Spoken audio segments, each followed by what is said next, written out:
Welcome everyone to our Facebook Live event. Oh my goodness, these months go quickly. Erikson Neilans, Ph.D., myself, Joan Graci, President of APA Solutions, are here tackling another controversial business versus university topic. Why should we change now? Discussing EQ versus IQ.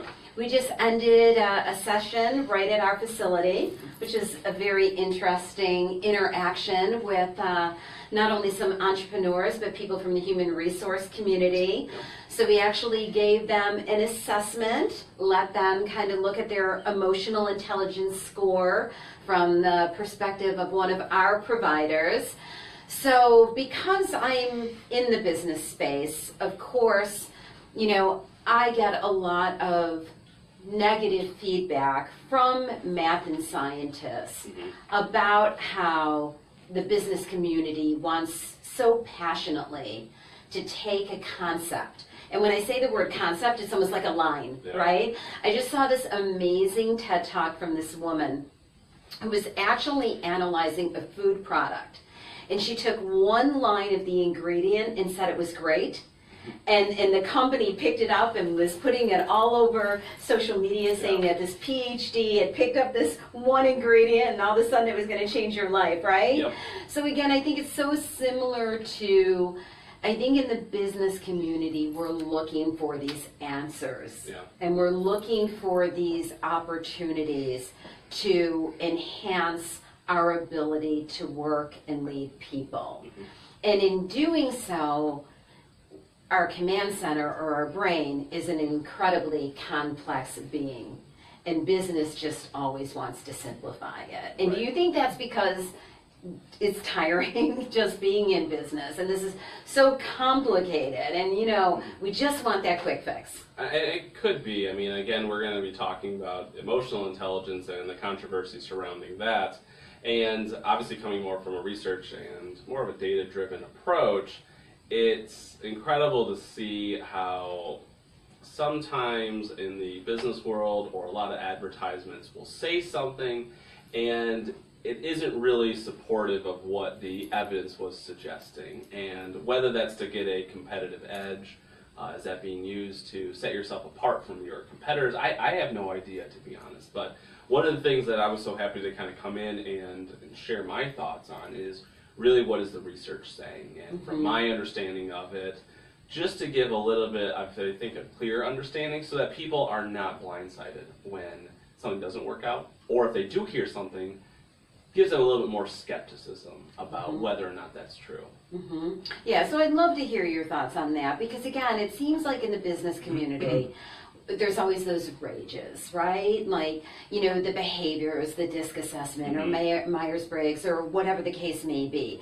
Again, those bite-sized pieces that I think it's easier for the business community to attach to, because I think it's this is going to solve our problems, right? This is going to be the mystery to our people issues, and it seems like emotional intelligence is very much taken on that persona, that if indeed you have higher emotional intelligence, you are guaranteed to be successful. Yeah, and I think that's where the appeal of it comes in, even with the DISC assessment, all these things. And it almost sounds like, if I do this, I'm guaranteed success. And yet, what a lot of, I would say, the research shows, whether it's the behavioral assessment, motivational assessment, DISC assessment, personality assessment, emotional intelligence assessment, any assessment you name, it's great that you're doing it, but I think what's so important then is that you're keeping then the explanations and the conclusions drawn from that data within the realm of what the research is suggesting. And so again, you'll hear some reports or even some documents say that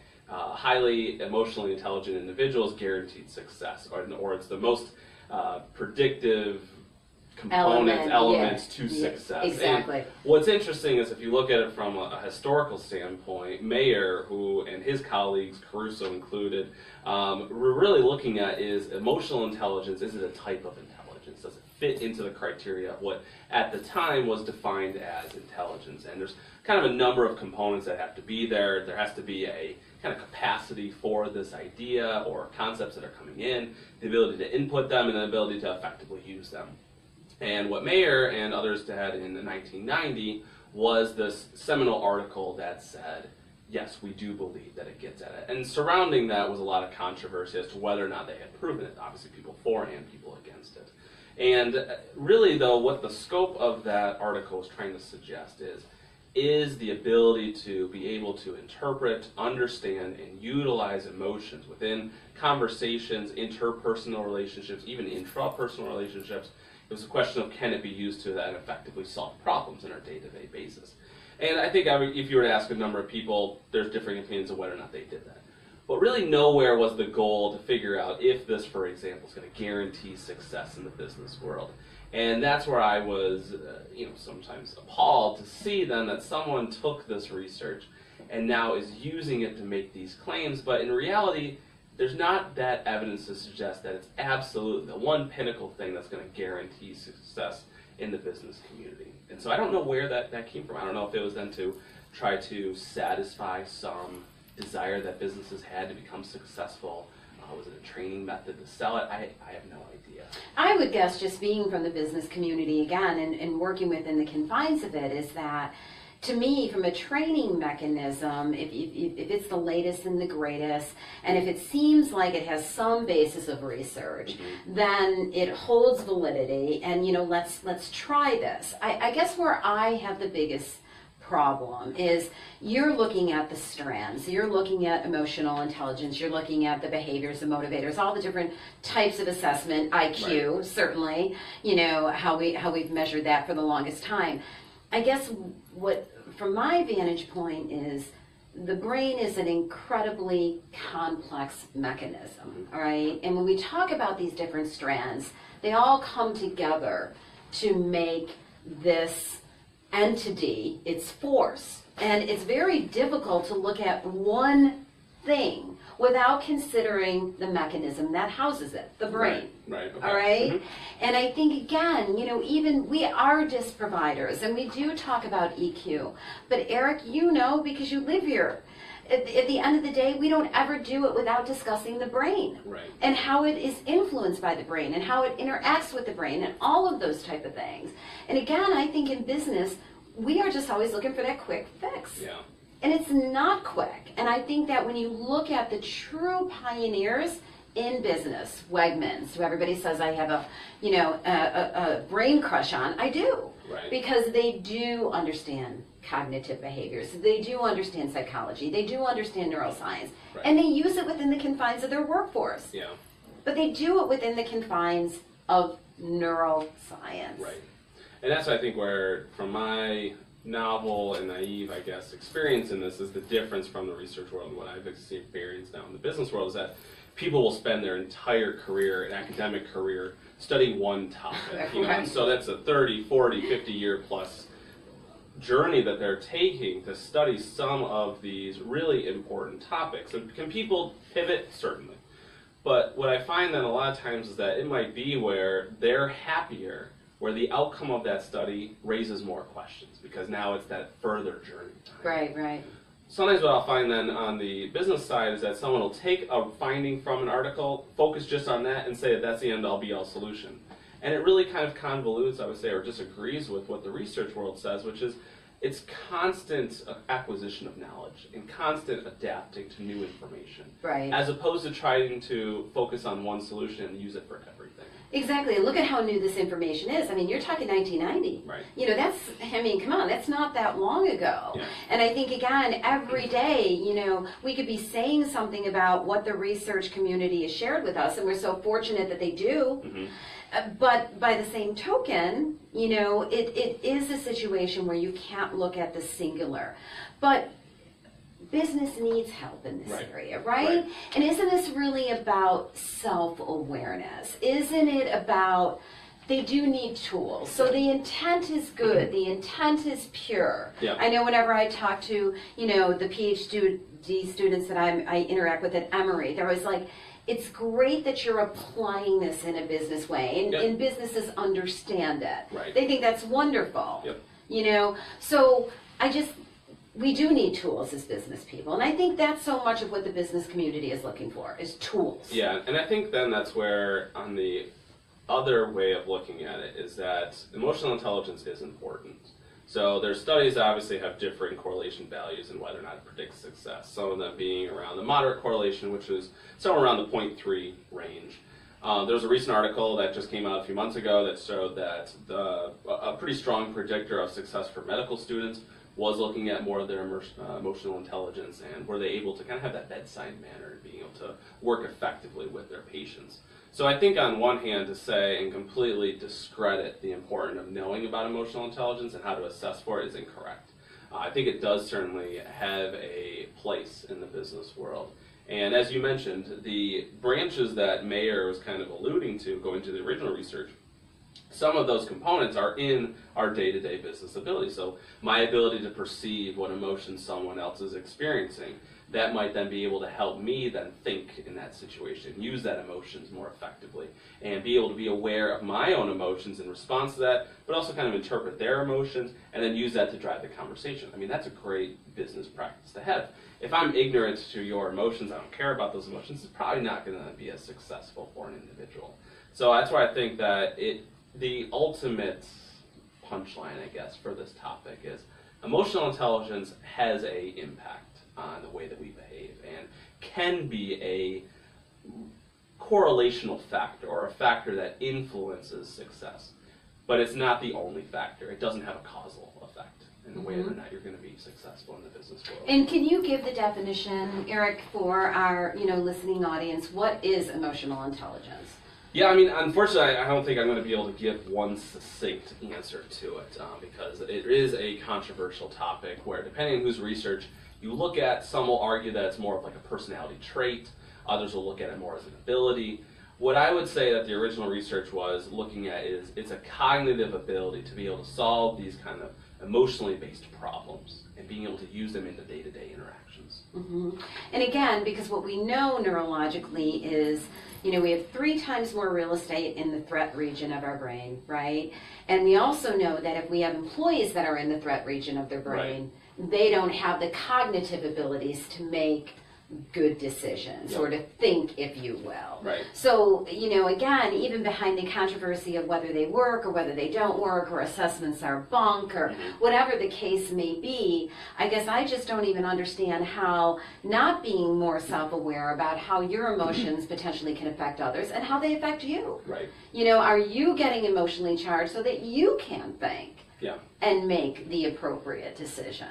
And that's where, the impact that emotional intelligence does have. So certainly it's not the only factor, but my ability now to be able to recognize that I'm stressed, so that now I can maybe take a step back and decide that, that really important task I needed to get done today right now, maybe it'd be better if I wait till I'm a little bit cooler. That's going to maybe help me then to be able to complete that task a lot better, a lot more efficiently, and a lot more effectively than if I were to do it in the heat of that moment. So I think that's where then you can see that the emotional intelligence topic ties into what we know about stress and the impact stress can have on how we think and how we'll resort to stereotypes. And sometimes those components of the fixed mindset can start to take into consideration. Mm-hmm. Okay.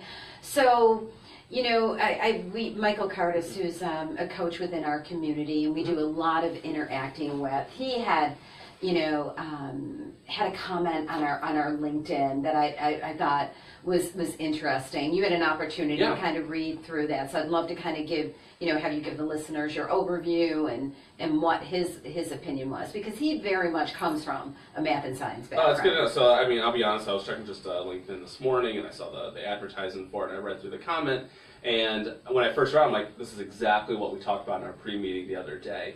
And even I will admit that I came into it a little bit skeptical because I was like, where are you hoping to drive this conversation? I know it was so easy to kind of just go with the idea that emotional intelligence is so important, guaranteed success, because obviously from a business standpoint, coaching standpoint, that would be great. But what I love is that, you highlighted really what the research shows. And this is where, for the audience members that are listening to this, it's a little bit higher statistics, but it's the relationship then between correlation values and how much of a variance predictor is able to have. So you take whatever correlation matrix or score that you get, it ranges between 0 and 1, it could be positive or negative, it doesn't matter. You square that value, and that is an analysis of how much variability are you now able to account for that factor. So when you do the math, obviously there's different studies that have different correlational values. What you end up with is some of them saying it's 8%. Now when you first hear 8%, you're like, That's not a lot. And you're absolutely right. It's not the only factor, right? There's 92 other percentage points that are responsible for the variance between all these different people. But if I was able to go to a company and say that, I'm able now with just one factor here and a reflection of that one factor can now predict 1 out of 10 possible different ways that someone's going to behave, that's pretty important. I think that it shows that you can't ignore emotional intelligence. It's certainly there, and it certainly does play a role, but it isn't going to be the only factor you need to consider. So this idea of emotional intelligence over an IQ or regular, the stereotypical definition of intelligence is false. You can't have one without the other, and that's where even Caruso and Mayer and others, guys who studied this originally, were saying it's an intersection between the two. You need both. And I think that if you have a person who demonstrates high cognitive intellectual ability along with strong emotional capability, that's a really strong player. And I think, again, when you're looking at somebody who comes from the university sector, let's be honest, they have the benefit of being able to look inside their body in ways that as business people we don't. And I guess where I always have the difficulty is that, when we say, well, assessments aren't worthwhile, or there's none of this, or there's none of that, if the data shows that you take a person to a more elevated level of self-awareness, how couldn't that be a great thing? If you give somebody an X-ray and they see what's going on neurologically as it relates to the social order of the brain, how can't that be a good thing? Well, I think as a follow-up to that, I think that's an important first step, but I think it's also then how do you use that assessment to then coach a person, or how do you use it then to draw conclusions? Because let's face it, in this day and age, assessments can be given to anyone. It's not that it's that challenging. What is then, I think, the most important factor is, do you have the people behind the scenes that are using an actual data-driven approach to give you an accurate and valid conclusion from that assessment? How do you know how the assessment's being built? It's so important. A lot of times we don't ask that question. We just say, I took the disc. Well, how do you know where the questions are coming from that, and what's driving that conversation then? And for our listeners, just for them to kind of maybe go through, and give consideration to maybe where they are, just as, not a scientific, I'm going to take you out of your comfort zone here, but things kind of to be aware of in regards to your scoring, all right?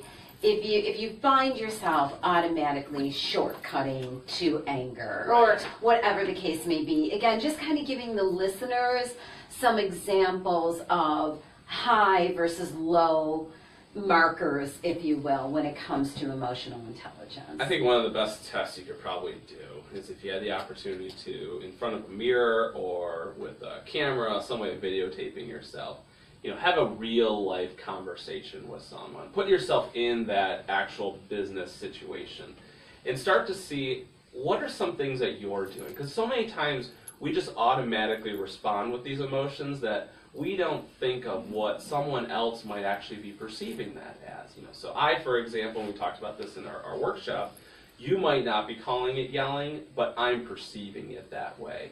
And I'm not saying that you have to now change your behavior. You are who you are, but the more now that you can be aware of this is how you're communicating, that now is going to be able to help drive, I think, a lot more effective communication and collaboration down the road. Whereas if you are going to be shut off to kind of any opinion or suggestion to this, and you now are starting to yell, and someone says, well, I'm not yelling, or I'm not doing this, then how are you going to be able to effectively change that person? You keep doing the same thing over and over again, why would it ever change? So I think the take home away from this is, if you now see yourself like, oh, I didn't even realize I did that, that's something then where we can now take a look at that emotional intelligence. What score do you have? Because sometimes with the assessment, you're answering these questions and you can kind of see what the right answer is, what would people say. But it might not necessarily be a reflection of what you actually do. Interesting. And do you see like any other things like, again, quick to anger? Like I think about the people in my coaching life that from the point that you start a conversation, they're gunning for bear. They're defensive. You know what I mean? Right. So they've got more of that defensive posture versus that offensive posture, or kind of aligning the behaviors, like somebody who is in a high problem solving or a high D category, how they tend to, again, immediately want to solve the problem. Right. Any markers along those lines that kind of come to mind that could, again, potentially align to people that aren't open to the concept of emotional intelligence, Yeah. and how it's affecting them? Because again, I guess as a byproduct, what I look at is your inability to have a solid thought, your inability to make a good decision. Right.